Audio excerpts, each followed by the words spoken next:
जी तो बेटा कैसे हैं आप? आई होप आप सब ठीक होंगे।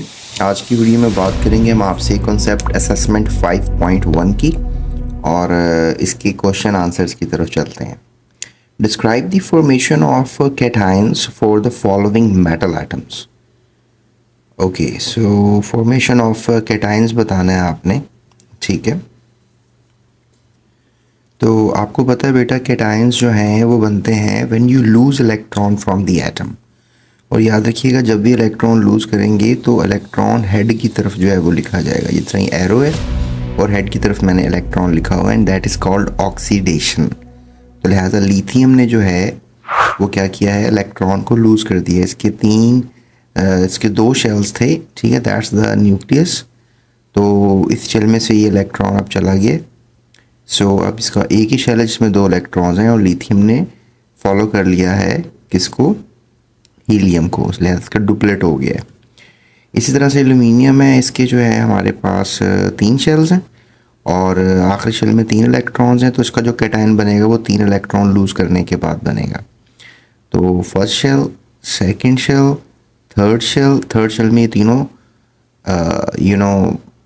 इलेक्ट्रॉन्स 2s2 और 3b1 ये गायब हो जाएंगे। तीन इलेक्ट्रॉन्स, 1 2 3 इलेक्ट्रॉन्स। तो इस तरह से ये एल्यूमिनियम फॉलो करेगा नियॉन को। लिहाजा मेरी पिछली थ्योरीज में मैंने आपको बताया कि एल्यूमिनियम जो है उस पर चार्ज होता है +3 और इसका एटॉमिक नंबर जो है दैट इज़ 13 और ये फॉलो करता है नियॉन को जिसका एटॉमिक नंबर 10 है। तो ये कन्फिग्रेशन जो आपको नज़र आ रही है ये एल्यूमिनियम की है और एल्यूमिनियम आयन की है और इसने फॉलो किसको किया है, नियॉन को। तो लिहाजा एल्यूमिनियम आयन की कन्फिग्रेशन और नियॉन की कन्फिग्रेशन सेम हो गई है। ये प्योरली आपको कन्फिग्रेशन एल्यूमिनियम की नज़र आ रही है। उसके बाद नेक्स्ट क्वेश्चन में है कि आपने फॉर्मेशन ऑफ कैटायंस बताना है मेटल एटम्स का। यहाँ पे भी कैटायंस बताने हैं लेकिन इस बार पोटाशियम और कैल्शियम के कैटायंस बताने हैं। तो पोटाशियम ने डेफिनेटली पोटाशियम 19 नंबर पे है और इसने फॉलो करना है 18। पोटाशियम इज़ ऑन 20 नंबर, इसने फॉलो करना है 18 को, बल्कि 19 नंबर पे है, उसने फॉलो करना है 18 को यानी कि आर्गोन को। तो लिहाजा पोटाशियम क्या करेगा, एक इलेक्ट्रॉन लूज़ कर देगा। तो इसको आप डायग्राम के थ्रू देख सकते हैं, इलेक्ट्रॉन निकला है तो हेड की तरफ लिखा हुआ है और इस पर +1 चार्ज आ जाएगा। कैल्शियम ने बेसिकली ये 20th एलिमेंट है, इसने भी आर्गोन को फॉलो करना है। तो ये जो इसका आखिरी शेल है इसमें से ये दो इलेक्ट्रॉन को निकाल देगा, इस पर +2 चार्ज आ जाएगा। अब की बार आपको नज़र आ रहा है कि हमारे पास फॉर्मेशन ऑफ एनायन बताना है, यानी कि अब इलेक्ट्रॉन्स गेन होंगे, रिडक्शन होगी। सल्फ़र ने और क्लोरीन ने इलेक्ट्रॉन्स गेन करने हैं। 16 ने 18 होना है और 17 ने भी 18 होना है। 16 ने 18 होने के लिए दो इलेक्ट्रॉन्स रिसीव करने हैं और 17 ने 18 होने के लिए एक। तो यहाँ पर सल्फ़र इसीलिए -2 है क्योंकि उसने दो इलेक्ट्रॉन गेन करने हैं। आर्गन को फॉलो करेंगे दोनों। आर्गन 18 नंबर पे होता है पीरियोडिक टेबल में। तो यहाँ पर आपको कॉन्फ़िगरेशन नज़र आ रही है इस वक्त, K शेल L M में 6 इलेक्ट्रॉन्स हैं, K L और M। तो इसने दो इलेक्ट्रॉन गेन किए तो ये सल्फ़र -2 हो गया, ठीक है। सल्फ़र जो है वो -2 हो गया और ये कॉन्फ़िगरेशन हो गई कंप्लीट, ऑक्टेट फॉलो हो गया, ठीक है। ये डायग्राम बनेगी। उसके बाद हमारे पास एक और स्टोरी है क्लोरीन की और इसमें भी वही सीन है कि K L और M में आपको 7 इलेक्ट्रॉन नज़र आ रहे हैं, एक गेन होगा तो क्लोरीन जो है वो क्लोराइड बन जाएगा, इसमें एक इलेक्ट्रॉन और आ जाएगा। अब इस K L और M में टोटल 7 थे, अब M में टोटल आपको 8 इलेक्ट्रॉन नज़र आ रहे हैं। जब 8 हो तो ऑक्टेट कहते हैं। तो यहाँ से गिन लें 7 है और यहाँ पर गिन लें 8 है और ये इलेक्ट्रॉन इसमें गेन हो गया, उस पर नेगेटिव चार्ज आ गया, ठीक है। और अब की बार जो है नाइट्रोजन, फॉस्फोरस, ब्रोमीन और हाइड्रोजन को हमने नॉन मेटल्स को इलेक्ट्रॉन डॉट से शो करना है, बस ये हमारा टास्क है। नाइट्रोजन पे -3 चार्ज होगा as it is the basically 7th element है पीरियोडिक टेबल का और 7th एलिमेंट ने बेसिकली नियॉन 10 को फॉलो करना है, ठीक है। ये 7th है, इसने भी नियॉन को फॉलो करना है। नियॉन जो है वो 10 नंबर पे होता है, ठीक है। तो फॉस्फोरस जो है that is basically you can say कि इसके पास जो है 1 2 और 8 10 और 10 और 5 15, इसने आर्गोन को फॉलो करना है। ठीक है, आर्गोन 18 पे है, इसका 15th एटॉमिक नंबर है। ब्रोमीन अब उससे भी बड़ा एटम है, और ब्रोमीन के पास 2 और 8 बेसिकली हो गए हमारे पास 10 10 और 8। Okay sir, it's a big atom basically. तो बिग एटम होने की वजह से इसके पास जो इलेक्ट्रॉन्स होंगे वो होंगे 35, और इसने फॉलो करना है क्रिप्टॉन को। क्रिप्टॉन जो है इसका एटॉमिक नंबर 36 है। ठीक है, इसको फॉलो करेगा, ये आर्गन को फॉलो करेगा, और ये नियॉन को फॉलो करेगा। ठीक है, 7 वाला 10 को, और हाइड्रोजन हीलियम को फॉलो करेगा 2 को। हाइड्रोजन एटॉमिक नंबर 1 होता है। ठीक है, ये मैंने आपको बेसिक डाटा दे दिया। अब ज़रा स्ट्रक्चर की तरफ चलते हैं। तो यहाँ से देखें आप, इसको मिल गए 3 इलेक्ट्रॉन, इसके टोटल 7 थे। ठीक है, नाइट्रोजन 7 था, और अब नाइट्रोजन जो है उसके पास हो गए 10 इलेक्ट्रॉन्स हैं, 3 गेन कर लिए, और इट लुक लाइक नियॉन। ठीक है, नियॉन 10। उसके बाद फॉस्फीन आयन है। ठीक है, that is called the phosphine ion. Phosphorus basically आपको बताया था मैंने, that is the 15th element. ठीक है, इसके 15 इलेक्ट्रॉन गिन लें आप, 2 और 8 10, 10 और 5 15। ठीक है, और इसने 18 को फॉलो करना है, ए आर्गोन को। आर्गोन जो है दैट इज़ बेसिकली 18, तो 15 को 18 होने के लिए 3 इलेक्ट्रॉन्स चाहिए, -3 चार्ज आ जाएगा। So you will write it like this. उसके बाद नेक्स्ट हमारे पास ब्रोमीन है। तो ये स्ट्रक्चर तो गलत बना हुआ है, तो इसमें हम इजाफा कर लेंगे, बिकॉज 35 इलेक्ट्रॉन सेट करने हैं। तो 2 यहाँ आ गए, 8 यहाँ पर आ गए, और that is a group 7A का मेंबर। ये 7A में होता है, और ये पीरियड होता है इसका। तो इसमें देख लेते हैं, पीरियड इसका जो है वो ये है 4th पीरियड। टोटल 4 शेल्स होंगे, और ये क्रिप्टॉन को फॉलो करेगा। 35 पे है, 36 को फॉलो करेगा। यहाँ नज़र नहीं आ रहा होगा, लेकिन मैं आपको बता रहा हूँ। ठीक है, तो फिर क्या करें, अब इसके 1 2 3 एक और शेल बना देते हैं। ठीक है, okay, there we have another shell. तो 4 शेल होंगे, फर्स्ट K L M और N। इसमें 2 इलेक्ट्रॉन आएंगे, इसमें 8 और 8, 8 8 16 और 2 18, 18 और 7 जो हैं that is going to be. तो इसकी कर लेते हैं कन्फिग्रेशन, दैट इज़ 1s2, आपको समझाने के लिए कर रहा हूँ। ठीक है, फिर 2s2, 2p6, K हो गया, L हो गया। ठीक है, उसके बाद हमारे पास होगा 3s2, 3p6, okay. Then we have this shell, that is KLM, और उसके बाद होगा N। ठीक है, N में क्या होगा, 4s2, फिर इसके पास 4s के बाद हम लगा देंगे समथिंग लाइक 3D। ठीक है, अब 3D लगाएंगे, 3D10, एंड देन 4p5, ये हो जाएगा KLMN। ठीक है, तो M में तो 8 इलेक्ट्रॉन रखेंगे, मतलब K में 2 रख लिए, और L में भी रख लिए 8, और M में भी 8 रखेंगे, KLM इसमें भी 8 रखेंगे। सो 1 2 3 4 5 6 7 8। उसके बाद के N में कितने रखेंगे, टोटल 10 और 2 12, 12 और 5 17, सो 17 इलेक्ट्रॉन्स उसमें रखेंगे। 1 2 3 4 5 6 7 8 9 10 11 12 13 14 15 16 17। ठीक है, लेकिन द पॉइंट इज 17 18 होना इसमें। एज अ टोल्ड यू कि ब्रोमीन जो है वो 35 है, इसने बनना है क्रिप्टॉन 36। 35 ने 36 बनना है, तो इतनी रॉकेट साइंस तो नहीं है ना। फिर क्या रॉकेट साइंस है, एक इलेक्ट्रॉन गेन करेगा, यानी कि एक इलेक्ट्रॉन यहाँ एंटर करेगा, और ये क्या हो जाएगा 4p6, तो ये गेन कर गया। सो 1 2 3। ठीक है, तो ये स्ट्रक्चर गलत है, तो क्या करेंगे, ये बना के ना इधर एक इलेक्ट्रॉन क्रॉस में शो कर देना ऐसे। ठीक है, okay. So that was quite tough, जो बुक में थोड़ा गलत था नोट्स में। उसके बाद हाइड्रोजन आसान है, एक इलेक्ट्रॉन होता है, और एक गेन करेगा इलेक्ट्रॉन, तो that is going to be something like this. ये हीलियम को फॉलो करता है, हाइड्रोजन 1 है और ये हीलियम को फॉलो करेगा, दैट इज 2। ठीक है, so that is 1s2, 1s1 क्या हो जाएगा, 1s2 हो जाएगा। So that's the story of 5.2। So let's talk about 5.3। Each of the following pairs of atom use electron dot electron cross structure to write the equation for the formation of ionic compounds। इसमें ionic compound बनाना है magnesium का oxygen के साथ, aluminium का chlorine के साथ। ठीक है, अब आपको पता है कि मैग्नीशियम बेसिकली जो है ये 12वें नंबर पे है। 12वें नंबर वाला नियॉन को फॉलो करेगा 10वें नंबर पे।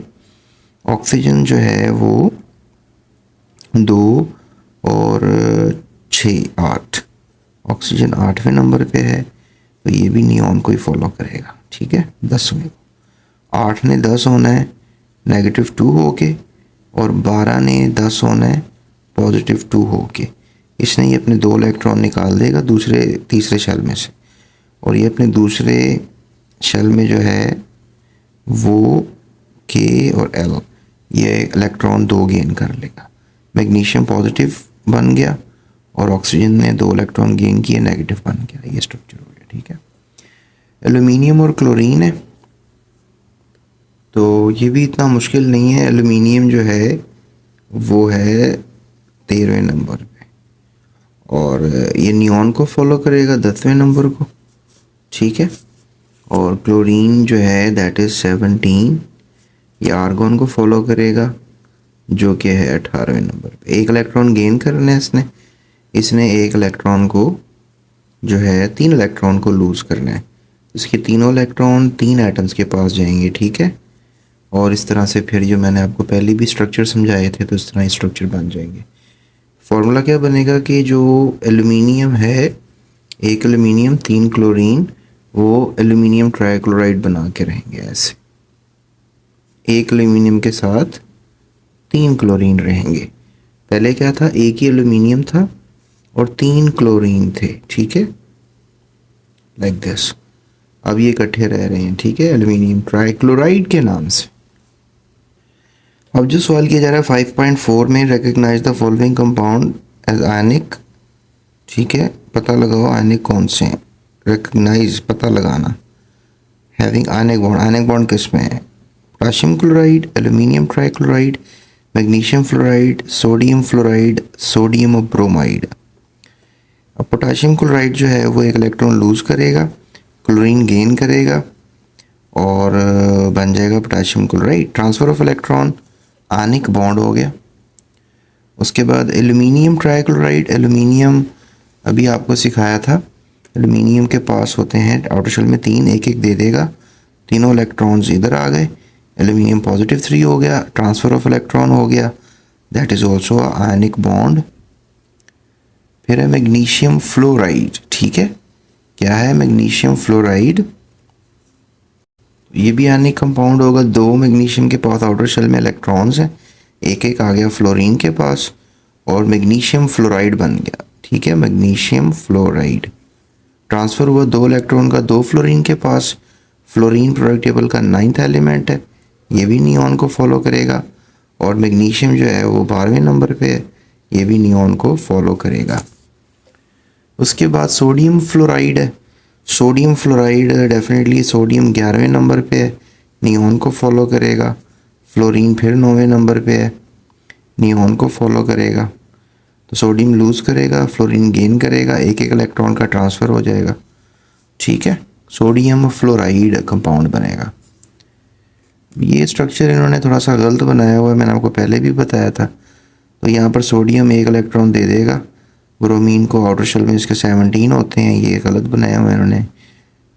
सो you have to make this thing, और अब ये बन गया एक और शेल, इसमें 17 इलेक्ट्रॉन है, और ये वाला जो अब शेल था ये थोड़ा सा ऐसे हो जाएगा। ठीक है, इसमें 17 की बजाय कितने हो गए, 18, एक इलेक्ट्रॉन आ गया ना। सोडियम पॉजिटिव, ब्रोमीन नेगेटिव, क्या बन गया, सोडियम ब्रोमाइड, सोडियम ब्रोमाइड बन गया। तो ये हो गया आपका सेल्फ असेसमेंट 5.4। अच्छा, अब सवाल कर रहे हैं क्रॉस एंड डॉट स्ट्रक्चर बनाओ इन मॉलिक्यूल्स का। ये अमोनिया है, ये हाइड्रोक्लोरिक मॉलिक्यूल है, ये है मिथाइल अल्कोहल मीथानोल। तो इसका स्ट्रक्चर कुछ ऐसे बनेगा कि अमोनिया का जो है ये कुछ इस तरह का सिनेरियो चल रहा है, ठीक है, कि हमारे पास जो है ये लोन पेयर हो जाएगा और ये अब कह लें कि इसके पास जो इलेक्ट्रॉन्स थे इसमें घुस जाएंगे आगे, ठीक है, ये देखो, ठीक है, इस तरह हो जाएगा ये स्ट्रक्चर। उसके बाद HCl का बना देना है। इसके पास एक ही इलेक्ट्रॉन था और यहाँ क्लोरीन के पास 7 थे, तो एक इसके साथ शेयर हो गया। इसका अगर ऐसा बनाएंगे तो ऐसे हो जाएगा, लाइक दिस।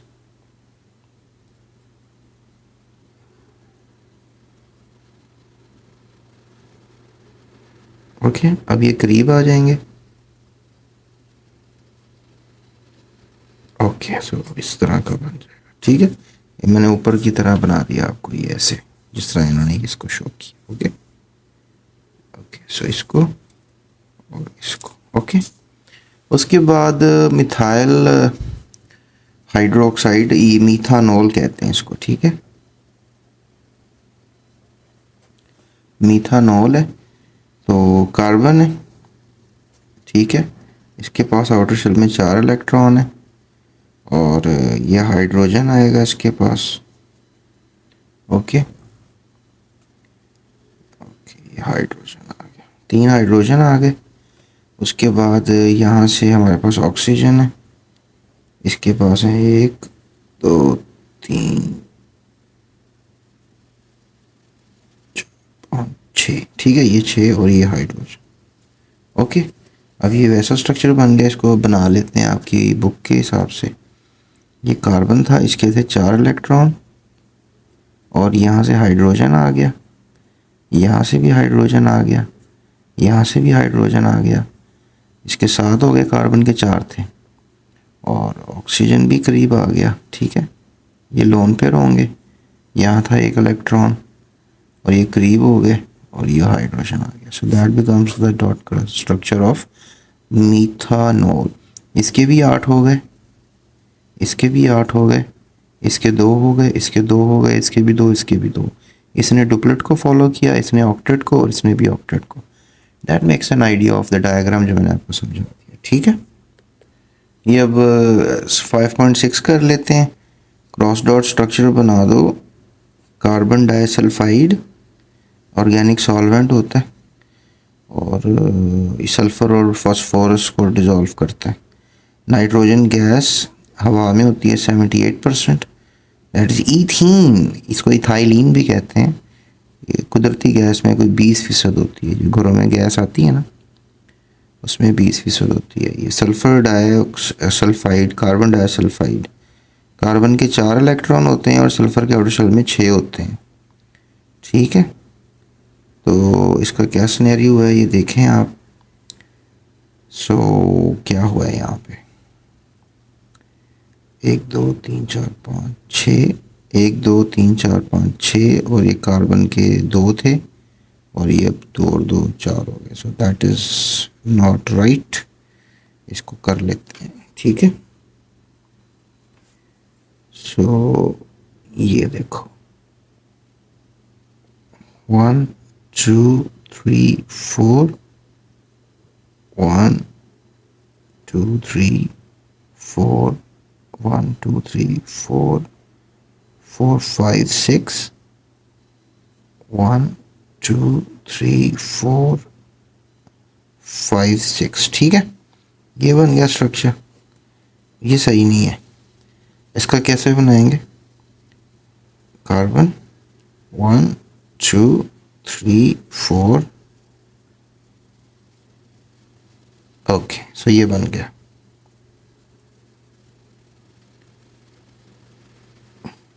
यानी ये मर्ज होगा ना, ये वाले इलेक्ट्रॉन्स मर्ज हो गए, ये वाले इलेक्ट्रॉन्स मर्ज हो गए, ठीक है। सो ये हो जाएगा। So you can make this structure like this, like this.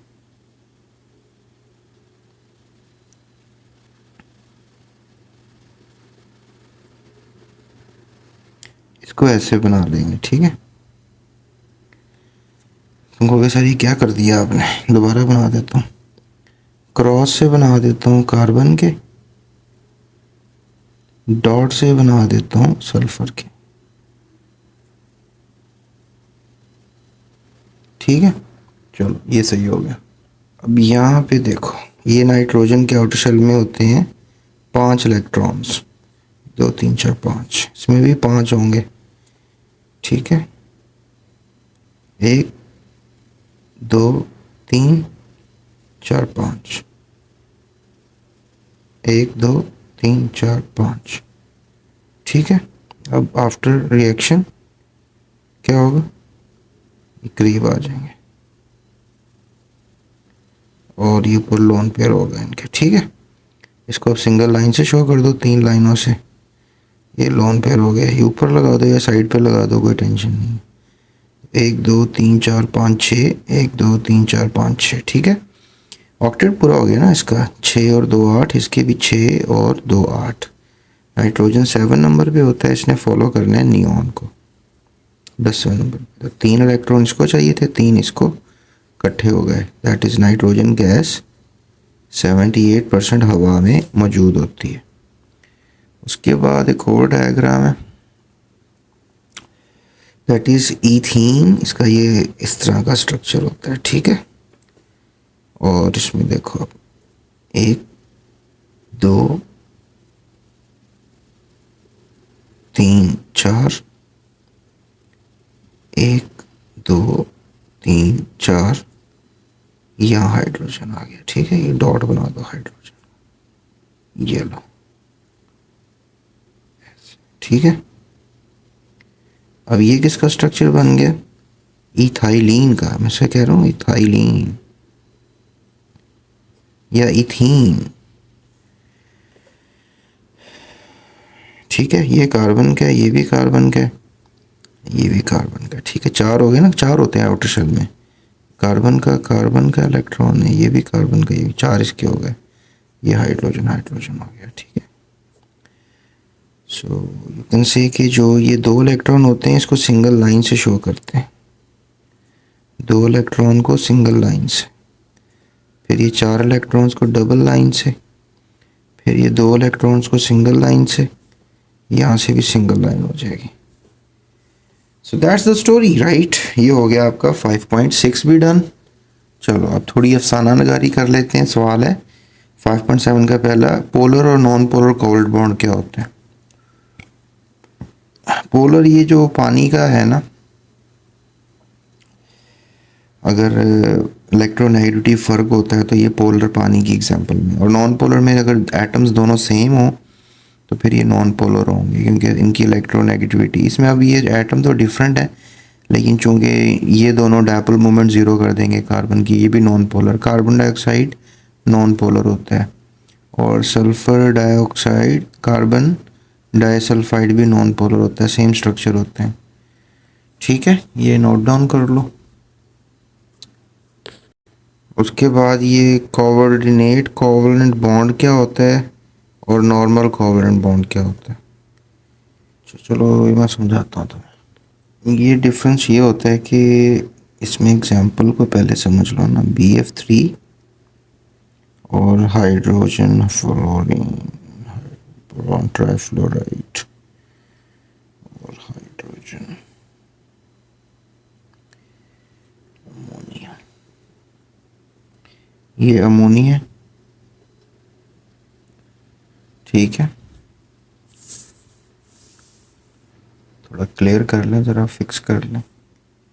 चलो यहाँ पे फिक्स कर लेते हैं। ठीक है, ये डॉट बनाते हैं, ज़रा कैमरा फिक्स हो जाए इसके ऊपर। अच्छा, अब ये क्या है, बोरॉन ट्राइफ्लोराइड,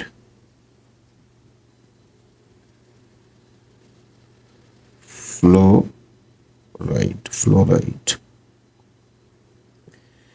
अब होता ये कि जो बोरॉन है ना, उसके पास सिर्फ 3 इलेक्ट्रॉन होते हैं।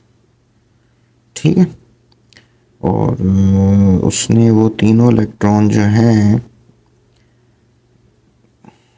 ये छोड़ दो इसको, वो फ्लोरीन के साथ अटैच किए होते हैं। फ्लोरीन के आउटर शेल में होते हैं 7, इसके तो 8 हो गए। ठीक है, इसके भी 8 हो गए और इसके भी 8 हो गए। ओके, अमोनिया के आउटर शेल में होते हैं 5 और इसने हाइड्रोजन के साथ बॉन्ड बनाया होता है। ओके, अब क्या होता है कि ये जो लोन पेयर होता है ना, ठीक है, क्या है ये लोन पेयर? तो लोन पेयर जो है, बड़ी साइंस बताने लगा, बॉन्ड पेयर में कन्वर्ट हो। अब तुम कहोगे लोन पेयर बॉन्ड पेयर में कैसे हो गया? ये जो दोनों इलेक्ट्रॉन होते हैं ना, ये दोनों के दरमियान आ जाते हैं। ठीक है, इसको दोबारा बना लेते हैं। ये देखो, अब समझ में आई। अब ये लोन पेयर बॉन्ड पेयर बन गया। बाकी इधर फ्लोरीन लगा दो वैसे ही जैसे इधर लगे हुए हैं ये साइड में, ठीक। और यहाँ पे क्या लगा दोगे? हाइड्रोजन, ठीक है। ये एक आ गया, 2 3 4 5 6 7 8, 1 2 3, फिर बोरॉन का आ गया ये 1 2 2 2 4 5 6 7 8 2, ये ऐसे ये मैंने बना दिया। इसके भी 8 हो गए, 1 2 3 4 5 6 7 8। नाइट्रोजन का ऑक्टेट हो गया, बोरॉन का भी ऑक्टेट हो गया। ये होता है कोऑर्डिनेट। जब शेयर्ड पेयर ऑफ इलेक्ट्रॉन्स को, बॉन्ड पेयर को और क्या कहोगे? Shared pair of electron, shared pair of electron provided by single atom only. ये इलेक्ट्रॉन हाइड्रोजन का है, ये नाइट्रोजन का है, तो ये शेड पेड है। ये तो एक हाइड्रोजन एक नाइट्रोजन की तरफ से आया है, ये वाला शेड पेड दोनों ही नाइट्रोजन की तरफ से आए। ये डोनर है, ये एक्सेप्टर है। इफ़ यू वांट टू से मी कि सर थोड़ा बताओ ज़रा कि कैसे बनते हैं ये सिंपल कोवलेंट बॉन्ड जो है, ये कैसे बन जाता है। तो सिंपल कोवलेंट बॉन्ड को बनाने के लिए क्या करना पड़ता है? ठीक है, ये थोड़ा फोकस सही कर लो ज़रा। चलो हो गया। अब क्या करना है? सिंपल कोवलेंट बॉन्ड, ये देखो अब यहाँ पे नाइट्रोजन के पास आउटर शेल में कितने हैं? 5, और ये हाइड्रोजन है 3। इनके पास एक एक इलेक्ट्रॉन है, एक इधर आ गया, एक इधर आ गया, एक इधर आ गया। ये सिंपल कोवलेंट बॉन्ड है। और ये किसकी एग्जांपल है? कोऑर्डिनेट कोवलेंट बॉन्ड की। ठीक है, ये फ़र्क है इसमें। ये जो बॉन्ड पेयर है इसमें इक्वल पार्ट है दोनों एटम का, इसमें तो यहाँ पे तो इक्वल पार्ट है। ठीक है, यहाँ पे इक्वल पार्ट है।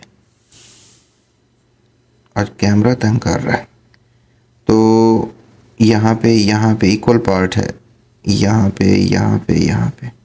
लेकिन यहाँ पे जो इक्वल पार्ट नहीं है, इसमें जो ये बॉन्ड पेयर है ये इसी ने दिया है, इसलिए इसको कह दिया कि इसने कोऑर्डिनेशन की है।